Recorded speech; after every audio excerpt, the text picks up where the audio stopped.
3.5 years ago, SteelSeries released the Arctis Nova Pro Wireless, which quickly became one of the best wireless headsets you can buy, and to this day has been competitive even with some of the other new legends coming out like the Maxwell, Stealth Pro, and Astro A50. It wasn't that the Nova Pro Wireless was the best headset across the board, it was the fact that for the price they jammed in so many features that hasn't really been done in that price range. That included simultaneous Bluetooth, active noise cancellation, built-in EQ, and multi-platform support. Now more legends came out after the Nova Pro Wireless, like the Odyssey Maxwell, which has legendary sound quality, still does, the Turtle Beach Stealth Pro, which has kind of been a king in the first-person shooter space for imaging performance, and then you have things like the new Astro A50, which has a stellar microphone and comfort and a couple other unique features. Naturally, when the Nova Elite was announced, I got super excited because it's basically like the Arctis Nova Pro Wireless, but improved in every area. What I was not excited about, however, was the eye-watering price of $600. Because for $600, you can buy an Odyssey Maxwell and an Astro A50 Gen 5, or you can build your own audiophile setup with a DAC and microphone, so you have a lot of different options once you start hitting this price range.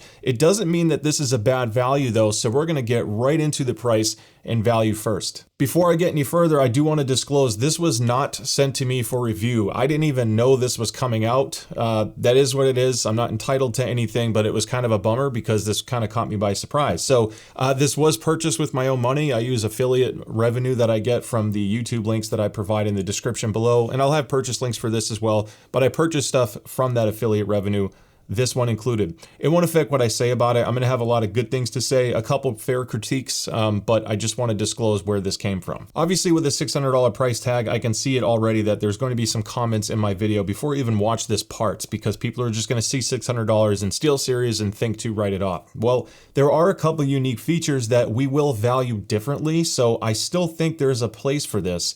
And let's start with active noise cancellation. Active noise cancellation has been out for a bit, not only on the consumer space for standard headphones, but on the gaming headset side as well. You have the Arctis Nova Pro Wireless, which I talked about earlier, which had passable active noise cancellation, but it's not something you would compare against Bose or Apple products, for example. Then you have other brands like the Turtle Beach Stealth Pro Wireless or the AceZone Aspire and A-Blaze, which had better noise cancellation performance than the older Arctis Nova Pro Wireless. And now the Elite comes along. Now the Elite is more on par with the AceZone. It's one of the best headset active noise cancellation performances I've ever heard. I think it would go toe for toe against AceZone's better ANC model, and it's much more usable from a real world living situation. Because you can tuck away this microphone and use it as a traditional headphone for travel, the Bluetooth transmitter is built into the headset itself, not the dock. It allows you to basically get on planes and travel with it, and it'll do a really good job of cutting down the noise. Now, in addition to improved active noise cancellation performance on the noise reduction side, they also have less hiss and background noise. If you've ever had an active noise cancellation product before, or ANC product, you'll notice that when it's cranked to max, you usually hear like a white noise or a hiss. They improve that significantly with the Elite as well. So not only is it a better performer in terms of noise reduction, but even when you're not playing anything, if ANC is on in a quiet environment, it sounds noticeably more quiet. One of the other advantages is the analog connections on the back. So you have a line output, which can be used to connect to external speakers or maybe a second computer or whatever you're using to support your streaming setup, because you can toggle the setting in SteelSeries Game Engine to either function as a standard line out for speakers or a stream output. You can even change that setting on the unit itself, and this stream output will allow you to combine your microphone and your game and chat audio into this output to make streaming easier. The line input also provides a unique advantage, because if you're not using the microphone built into the headset, or you are, let's say you're using the Elgato Wave or a Go XLR system for streaming, or maybe you bought the SteelSeries Alias Pro microphone, the XLR based mic from them. If you connect the output of those devices into the input of this, now you can hear your boom microphone, your professional quality microphone, in real time on a wireless headset. So not many headsets support that either, and that's incredibly convenient for streamers, content creators alike. One technical thing to point out with this though is anytime you use an analog connection to this, if the two devices are on separate power chains, you may hear a hum or interference sound. There is no option to do something called a ground lift with this, or a ground isolation.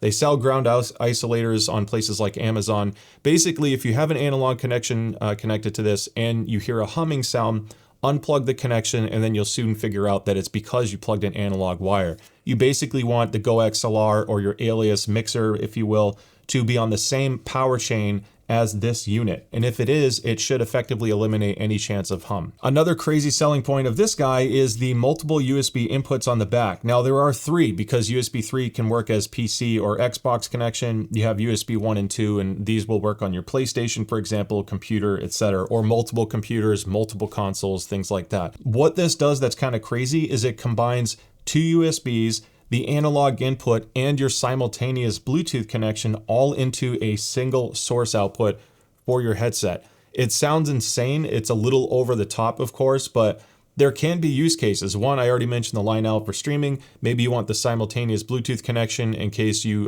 get a phone call and you want to just hear it right away, switch over and not kind of hop and kill your game audio, which you can affect what happens to the game audio when you take calls. Or maybe you're doom scrolling in between games and then have your ADHD kick in and you want to pull up a video clip on your computer while you're waiting for the next game to load on console. There's just so many different applications for this. Now, the other benefit to having 2 USB DAC connections simultaneously with this guy is it's a very unique feature that has been missing on the SteelSeries lineup since the older Arctis Pro, and that is game to chat mix without using SteelSeries Sonar. This isn't explicitly advertised, but you can connect USB 1 and USB 2 to your computer. By doing that, the Nova Elite will show up twice, one for each USB connection. The advantage of this is if you're on a first-person shooter or a game that has a separate audio channel for your chat, you can set the chat to one of the channels in your game to the other. This means that even though you're just fading from USB 1 to USB 2, you are effectively creating a game-to-chat mix without needing to run the Sonar client. Naturally, if you are only using a single USB connection, you will still have to use SteelSeries Sonar. There are other benefits to it, such as the advanced parametric EQ features, but it is a unique feature, and this is something some people are going to be excited about, even though it's kind of an out-of-the-box way of doing it. The Elite also allows you to use the new SteelSeries Companion app, which is really handy if you're a console gamer and you want effectively the best headset you can possibly buy.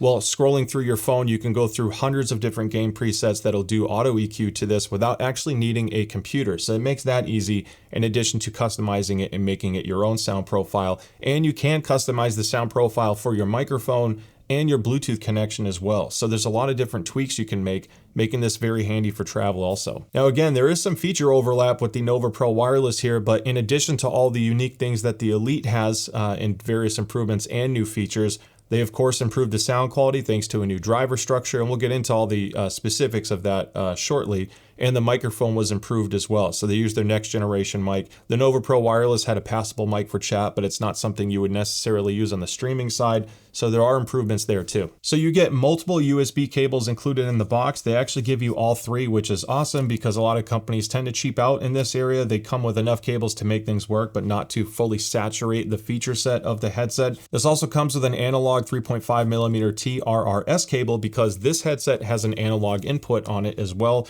which does work when the headset's off. So if you're connecting it to something like an older Nintendo Switch and you didn't want to deal with Bluetooth, for example, or this base station, just plug in this cable. There's no volume control on the headset itself on an analog sense. There's a digital volume wheel, but naturally when the headset's off, that doesn't do anything. So you'll have to adjust the volume on something like the Nintendo Switch. And then this does support mic pass-through as well, which is great. The included case is really nice. And honestly, the pictures aren't going to do it justice because this is noticeably thicker. It's actually double lined on the case. So that kind of demonstrates what I'm talking about. There is a zipper for some cables in the back here, and you have a magnetic flap that makes it just feel really premium, which it should because again, this is $600. Now at $600, should it have come with a hard case? I think it couldn't have hurt.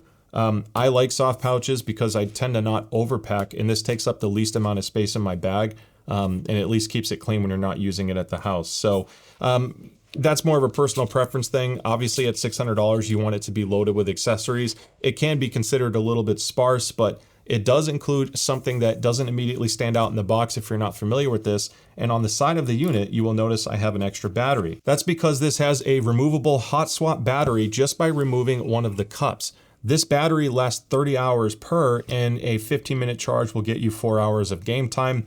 So you can effectively game forever and never run out of power, which is really nice. This is also super convenient because if your batteries ever wear out down the road, you're not stuck with something soldered to the headset. It's a very quick user replaceable battery, so you can buy more of these, and they're dirt cheap online as well. Obviously, if you're traveling, you may not bring spare batteries or this base station, so they did give you the option to charge it on the go. And you can use one of the included USB A to C cables in the box, or travel with a USB-C and a battery pack or something like that. So it does make it very easy to charge. The last accessory that's included is a little mic boom, which I really like. Obviously it's going to be hard to travel because you can't recess the microphone in here anymore, but this helps a lot with plosives. It's not the tightest fit. I haven't had the headset for more than a week, and if you're putting it in and out of your bag, just keep in mind it's a good chance this could fall off just because a little bit of friction is all it really takes. If you can use it, I suggest it, because if you breathe into the microphone at all, this is going to do a really good job at cutting some of that out. Now, I also like to do a wireless test that I also call the toilet test, because when you buy a wireless headset, part of it is for the convenience of walking around while connected. And this uses a new wireless transmission protocol. It's using LC3+, and that gives you more bandwidth wirelessly, which is going to help with sound quality and clarity. It doesn't sound as compressed or anything, but when you have higher bandwidth, typically you don't have as good of a range, and that is the case here. The connection stability is excellent. Up to 25 to 30 feet, it's pretty much a guarantee it's going to work absolutely fine. Once you start passing 35 to 40 feet, I did have wireless breakup issues where it started artifacting heavily.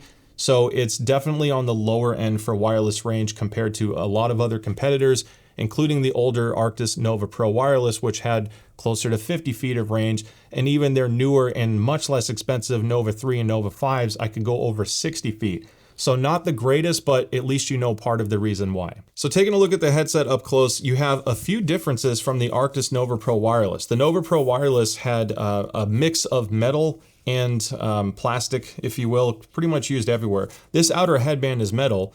It's fair to say that this one is metal on the inside because it's going to be very strong and durable, and they advertise using metal on their website, like spring steel and aluminum. However, on the Elite, it's wrapped with a faux leather material, kind of making it look a little bit more premium. They also changed the strap.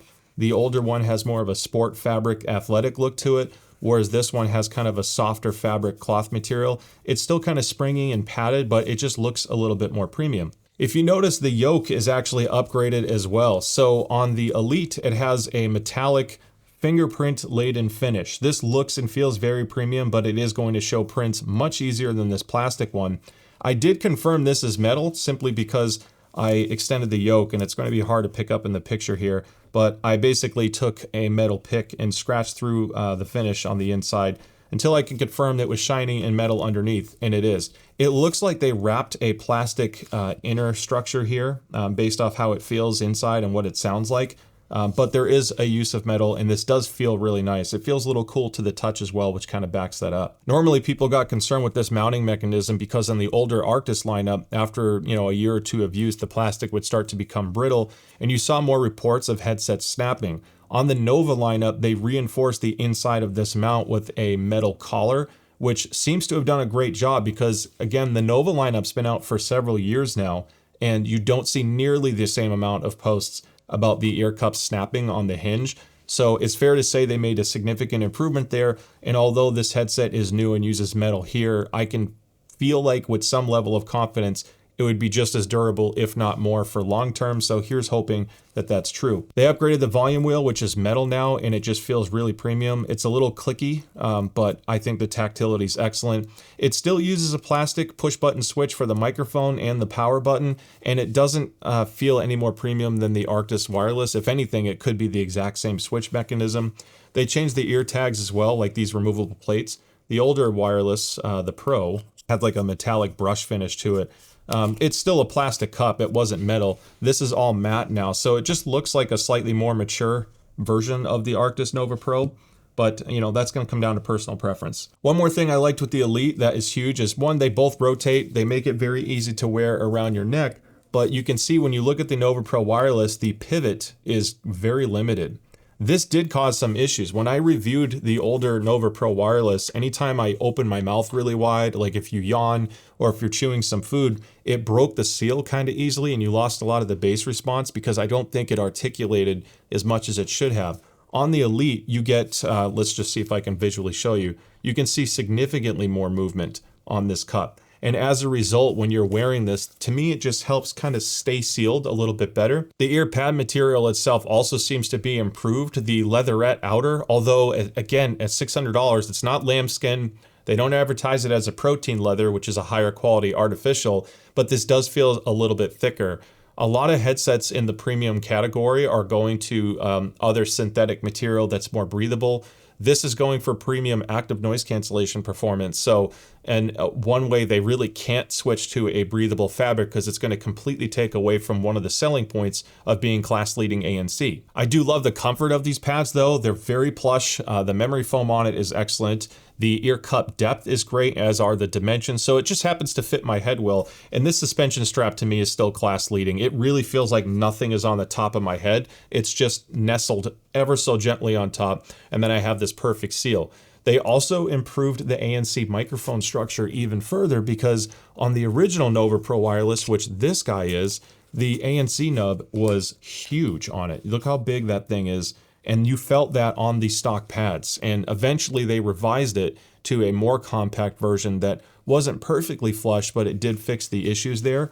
And then on the new one with the Elite, it's completely flat now. And if you notice, this is the same pad swapping capability as the Arctis Nova Pro Wireless. So all of the pads that came out for the Arctis Nova Pro Wireless are installable on the new Nova Elite, which I absolutely love.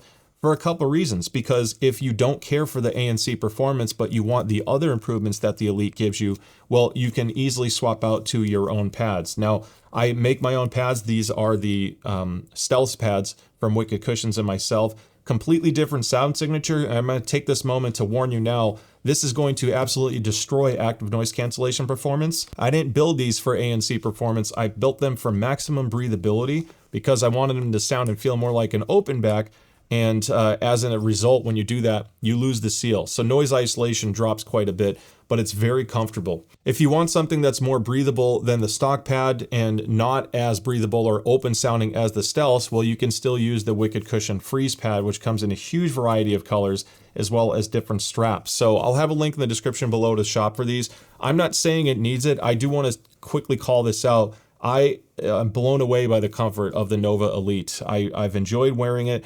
The only reason why I switch pads is because I live in a hot climate and I don't use these for travel, although people definitely could because the ANC is so good. So you can always throw these pads on for travel, but if you want something more breathable, I live in the southern climate that's extremely hot, so I kind of have to go with something breathable, and both of these will help a lot in that regard. Now, SteelSeries improved the microphone on the Arctis Nova Elite as well, and I don't think it's class-leading purely on the sound quality perspective. When you compare it to something like the Astro A50X and A50 Gen 5, that microphone is more open-sounding and more clear. However, it doesn't have the same noise rejection properties that this guy has. Now, I'm using obviously the foam sock on top, and I'm not doing any EQ with the mic. Now, EQ can go a long way, though, and this is just a quick one that I whipped up that I feel like better suits my voice and the overall tonal properties of this microphone. So there is potential to make the microphone sound better.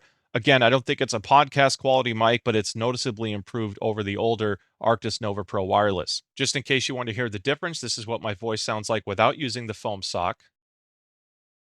And now that I put the microphone in, I am talking to you on the beamforming mic. Now, the boom mic was used without any noise rejection enabled. On the beamforming mic, I have the noise rejection set to medium right now because if you don't have it set to that or higher, in my opinion, it picks up everything in the room. It's very open sounding and kind of echoey. So I'm going to switch back to the boom mic and we're going to enable noise rejection so you can hear the difference. Okay, so we're back to the boom mic with by EQ and no noise rejection enabled. Right now it's set to off. However, there is always some level of noise rejection that is on. And to prove that, this is a very loud duster. So again, the noise rejection is turned off. I'm going to have you hear it on this. So I'm talking to you with that duster on. You can obviously hear that noise. It's quite loud. This is what it sounds like on the shotgun mic. And back to this. Now I've maxed out the internal noise rejection on this headset. So I'm going to do the same test with this duster on now. And I think you can hear quite a bit of a difference. There's more processing involved, but it does reject this more. So if I stop talking, basically gone. And again, just to show you the boom mic. Pretty impressive stuff. It's also worth pointing out that the built-in side tone is really good on this. It's honestly a little bit overpowering and it's more bassy than I expected, but it's clear. It's in real time and it gets noticeably louder than the Nova Pro wireless. So if that's an important feature to you, I think because the mic is so good on the Astro A50, the side tone is just a little bit better there because it sounds more natural to me, but this is still very usable and still one of the best side tones you can get. All right, so let's get into sound quality, and that's going to be a very important topic here because it's $600. And even though this is loaded with a bunch of other features, it won't excuse poor sound quality. So I really want to focus in on this and kind of explain the pros and cons of the Elite. For one, if you look at the frequency response, which on my rig is a Gross Pinaclone, and if you're comparing against other measurements, just look at measurements I've made. Someone else will have a different rig and testing methodology, so you can't always compare my measurements to someone else's. Having said that, if you look at the blue line compared to the Arctis Nova Pro wireless, the sound signature is extremely similar. They didn't reinvent the wheel here. They basically just improved fidelity and lower distortion. So I'll get into the subjective stuff later, but out of the box, they are tuned on a frequency response side to sound very similar to each other, with even more bass on the new Nova Elite. Even if you look at the older Nova 7, you're going to see the similar frequency response. The Nova 5, again, very similar. SteelSeries has a signature house sound. They're not really deviating from that with the improved driver and wireless technology because this uses a much higher sample rate. It's a 24-bit 96 kilohertz DAC. So more clarity can be had and lower distortion, and you won't always see that on the frequency response. So I'll get into the stuff that I can't show you visually when we get in this subjective sound quality. I just wanted to show you purely on the frequency response side. Now, another thing worth pointing out is the sound quality changes dramatically with active noise cancellation. And if you have ANC off, set to low, set to high, it does change the tuning a bit. So this measurement is without noise cancellation enabled and on the stock pad. If I turn ANC on, it doesn't really change the treble and mid-range too much. You can see there's a little bit of a bigger dip here at 1,500 Hertz, but the bass profile is more linear with ANC on the stock pads. I actually get different behavior with the other pads, so I feel like there's more of a mic compensation thing happening there. But this is worth pointing out because if you're doing your own EQ profiles and then you enable or disable ANC, you will hear a difference in sound quality, and I wanted to show you why. The bass is quite thick with the Nova Elite. That's not really anything different here. Overall, the mid-range tuning is nice. The only issue I've had with the SteelSeries sound profile in general is this huge scoop at 5,000 Hertz. This big dip followed by an 8 kilohertz peak can make certain details sound less resolving and less forward. So you have a good natural presentation. This doesn't sound like pinched or nasally sounding or shouty. They actually refined it a bit over the Nova Pro wireless in my opinion, but this big recess at 5,000 Hertz is not doing it any favors from a perceived detail perspective, and it's not helped by that 8 kilohertz peak, which can be a little bit fatiguing with certain tracks. If you have a really sibilant S or a game that has a gratuitous use of metallic sounds and glass breaking, that 8 kilohertz peak might come across a little bit fatiguing. Thankfully, we can do EQ, and I'll get into that in a moment, but I just wanted to explain this sound signature at a high level. Now, just to show you real quick what pad swapping does, if you switch to the Wicked Cushion Stealth pad, it's a very similar frequency response with active noise cancellation enabled. However, there's noticeably more high treble, and it's in an area that, frankly, I'm not too fond of boosting. So if you just switch the pad, it may not bother you, but I can warn you now, you really do want to EQ the headset to have a lower emphasis in the treble if you switch to the Stealth pad. Reduce 8 kilohertz. I'm going to show you my custom profiles here in a moment. I strongly suggest copying those to start because it's a big difference in sound quality, but I just wanted to warn you, it will sound bright. And again, just to point out, the freeze pad with ANC, if you use that one, it's much closer to stock. Let me hide the Stealth pad real quick. You can see that the Wicked Cushions freeze pad measures very similar to the stock pad, a little bit more bass because it's thicker and it's more breathable. So you just have a slightly different sound characteristic, but it's more interchangeable, minus this little suck out here at 1,500 Hertz. And again, I'll deal with that EQ. And just to show you how egregious the ANC behavior is when you turn it on and off, this is, again, my Stealth pad without EQ.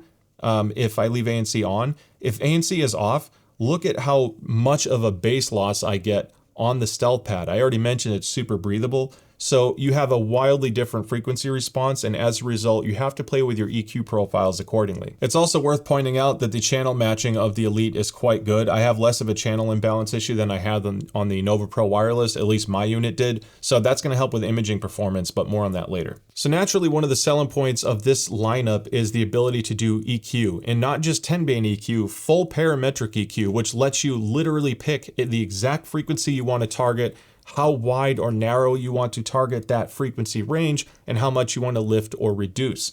And there are two different ways to do this. If you're using Sonar on PC, that will only be applicable on PC because it's like a virtual audio device.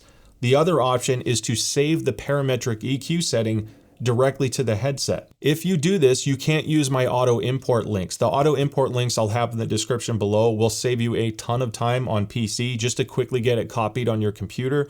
But if you're playing this on console or you want to use it for Bluetooth, well, you'll have to copy these settings manually. So the first EQ profiles I'm showing you now are for the general and music listening, which is great for immersive gaming, single player, more casual stuff. And then I have a separate EQ for FPS gaming. Some of the same general fixes are applied on both EQs, but I shaped the sound signature to better focus on each category. With music and immersive gaming, you typically want more sub bass.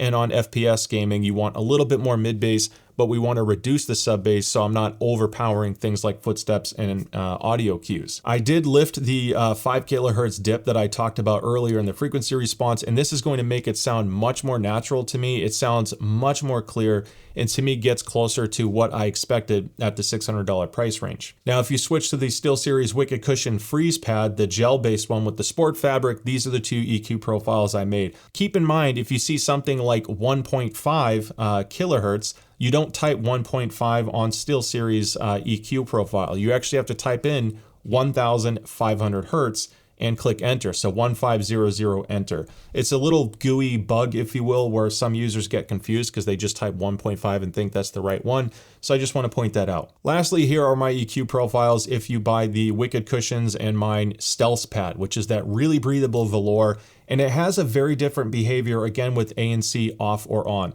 All of my EQ profiles that I've been showing you assume that ANC is off. There's less of a difference in sound quality on the other two pads, but with the Stealth Pad, if you enable ANC and you use this EQ, it's going to sound noticeably more bassy. So you can grab the bass slider at the bottom and pull it down a little bit to reduce it on PC, or if you're copying these numbers manually, just reduce the 3 bass frequencies that we're adjusting more on the left side of this EQ chart. So just reduce those. It'll help kind of tame it a little bit. Otherwise, if you set your ANC behavior to low, it's not going to have as much of a difference on impact on sound quality. I also want to point out that on the Stealth Pad, the ANC performance is pretty weak anyway, so I don't think that many people are going to use ANC with the Stealth Pads. It's not going to help you much. And to me, you get a better sound quality without it just by using these EQs. Okay, so let's get into sound quality from a subjective side and talk about what I heard specific to the Elite and with some loose comparisons to the Nova Pro wireless. The Elite has a noticeably more tactile delivery of bass. It's not just that it has more bass,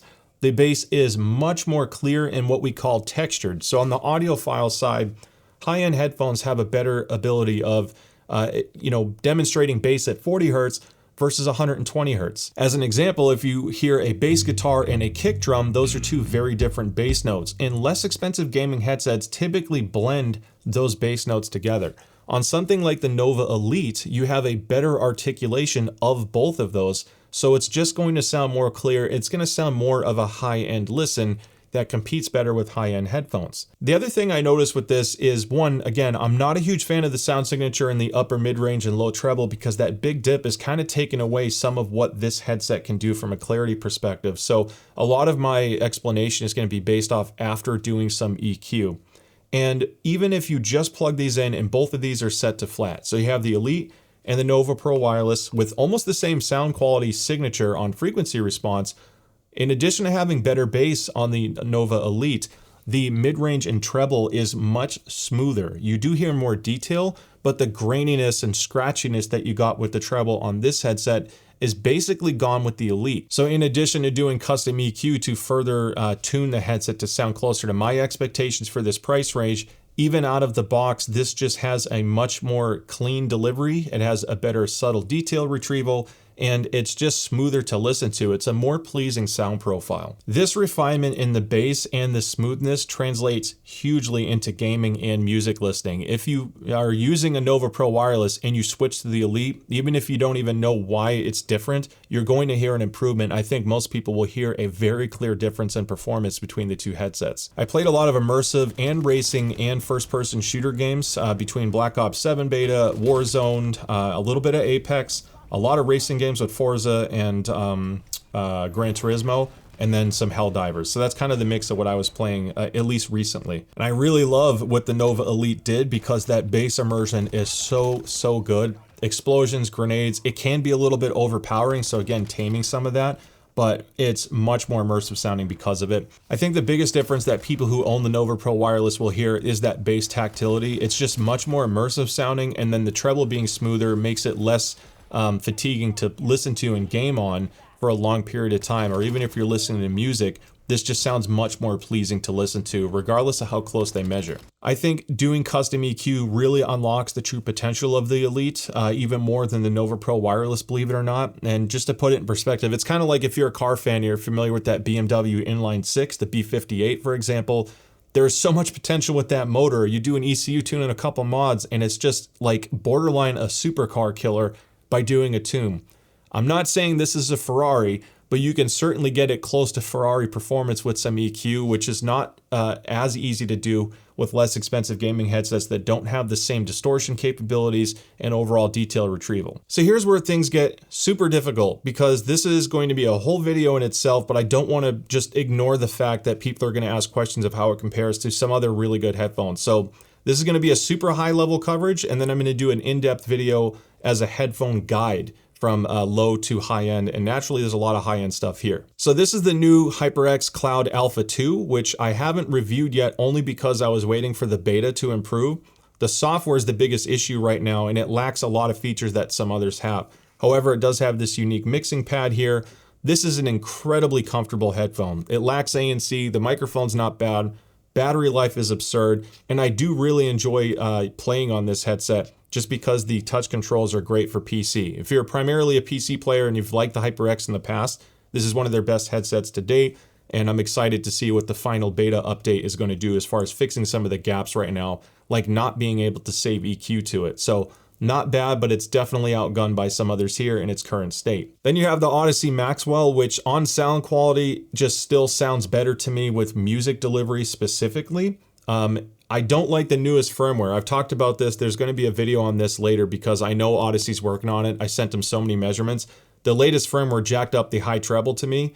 And if you're on that and it sounds really bright and piercing, roll back your firmware because to me, it just sounds so much better. So it's a little bit more buggy. The software experience is lacking. There's no parametric EQ. The microphone's not as good. It doesn't do nearly the amount of features that this has, like doesn't have ANC, it can't do multiple sources at once. But purely on sound quality alone, with nothing else considered, if you listen to a lot of music, the Maxwell still has an edge there. Not as comfortable to me as the new Nova Elite, but it's not bad. And obviously you have a whole world of pad swaps. So this is going to be an interesting comparison later. The Turtle Beach Stealth Pro is a very interesting counter to some of these others, because it goes on sale a lot and sometimes goes under $200. Purely for FPS gaming as a wireless headset, the Stealth Pro does something super special with the sound.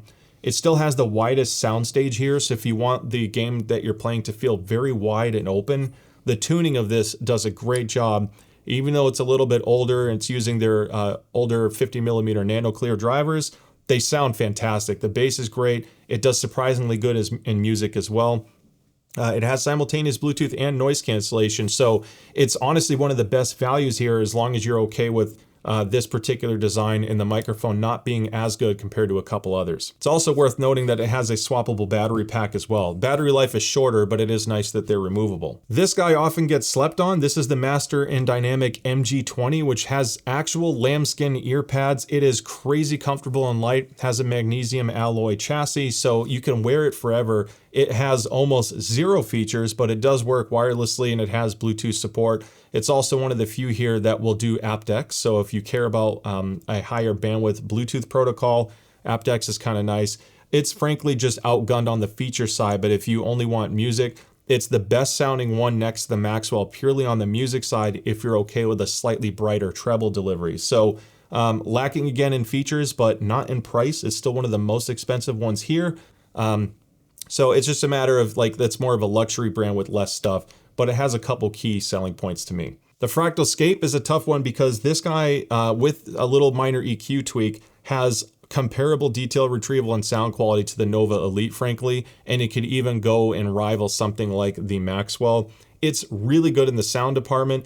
It doesn't have a lot of the other features that some of these other headsets have, like ANC. It's a very clampy headphone, so if you're sensitive to a lot of pressure, the Fractalscape isn't the best for that, but I do like the magnetic dock. It's great for PC players primarily that don't have huge heads or don't mind clamp force. Microphone's not great again, but it does its job as a good sound quality for the price. It's killer on the budget side. And then you have this guy, which is the Astro A50X, and they have the Gen 5. They're basically the same headset, but the X gives you HDMI switching. This is important because the Nova Elite does not have the ability to do game to chat mix on PlayStation. It works with game to chat mix on PC and Xbox, but it's a limitation with PlayStation because it doesn't let you split the audio for chat unless you buy officially licensed PlayStation products. Astro got around this with the X because you can set the game audio to HDMI and chat to your USB connection, allowing you to still have game to chat mix on a headset without having to buy a first party product like the Pulse Elite and Pulse Wireless, like the Pulse 3D. I absolutely love the Astro A50X. I think it's one of my favorite headphones to date right now, just because once I put on my stealth pads to open them up a little, because the stock pads are kind of small, the bass delivery is fantastic. There's no noise isolation with this, but simultaneous Bluetooth and a stellar mic and very easy to use controls. I've just been enjoying it at my desk. If you need noise isolation and you want to travel, well, this is going to do a significantly better job, the Arctis Nova Elite, as is the Nova Pro Wireless, because you can do Bluetooth to the headset. This one, the wireless range is not great, and Bluetooth only works to the dock. So it's a very limited application set, but it does at least have parametric EQ. So there are good selling points. You can see why this whole thing gets very confusing. This has comparable bass delivery performance to the Nova Elite, which is kind of surprising considering how leaky even the stock pads are. These graphene drivers are no joke. Honestly, it sounds fantastic and is easily up there with one of the better sounding headsets here. It too suffers from the same tuning philosophy of the Nova Elite, having a little bit more recessed mids and treble, so it's not going to sound overly clear until you start stepping up your EQ. So it's finally time to wrap up this video, and if you notice I didn't bring out a lot of audiophile comparisons. That's because there are literally 500 different ways you can build your own high-end system for $600. You can get really good IEMs for $100 and an amp, and then get a dedicated mic for your PC. Yes, that will sound better, but it won't give you the same convenience as the Elite. You can also build your own gaming headset, whether it's Sennheiser's new mic boom attached to their legendary 5 Series chassis, or if you want to get your own custom setup like I've done with the Aune AR5000, Fosse Audio K7 DAC, and the Meze mic boom. That is a killer setup, and it's comparably priced to this. The difference, again, is it doesn't have the same convenience. So you are entitled, and I want you to feel empowered to buy the system that fits your specific needs and what you value more. People value things differently, and I'm not doing this to justify the price of the Elite.